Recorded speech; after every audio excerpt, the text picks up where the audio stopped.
ঢাকা ১৭ আসন এইটা কিন্তু এমনি এমনি জায়গা না, দেশের রাজনীতির সবচাইতে হাই প্রোফাইল আসনগুলার একটা। বড় বড় নেতা, বড় বড় খেলা সবই এই জায়গায় হয়। এইবার ওই আসনেই হইছে একদম অবাক করা ঘটনা। শুনেন, এই আসনে প্রধানমন্ত্রী তারেক জিয়ার বড় প্রতিদ্বন্দ্বী হিসেবে যারে ধরা হয়, সেই ডাক্তার SM খালেদুজ্জামান এমন একটা চাল দিছে যেটা দেখে বড় বড় নেতারাও থমকে গেছে।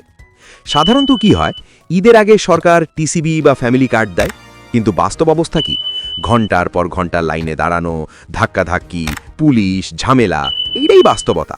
কিন্তু এইবার খালেদুজ্জামান অন্য খেলা খেলছে। তিনি নিজের নামে চালু করছে খালেদুজ্জামান কার্ড। শুধু কার্ড দিয়া থাইমা যায় নাই ভাই, এই কার্ড দিয়া ঢাকা ১৭ এলাকার গরিব মানুষের ঘরে ঘরে পৌঁছে দিছে ঈদের বিশাল উপহার। লোকজন কয় এটা কোনো সাধারণ প্যাকেট না। আগে যেখানে দিত এক প্যাকেট সেমাই, একটু চিনি আর এক বোতল তেল, এইখানে দিছে এমন পরিমাণ জিনিস যা দিয়ে একটা পরিবার আরামে ১ মাস চলতে পারবো।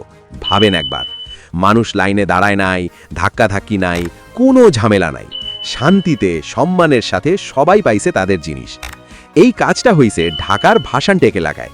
ওইখানে গরিব খেটে খাওয়া মানুষের সংখ্যা অনেক, আর এই মানুষগুলার মুখেই এখন একটাই কথা, এই রকম সাহায্য আগে দেখি নাই।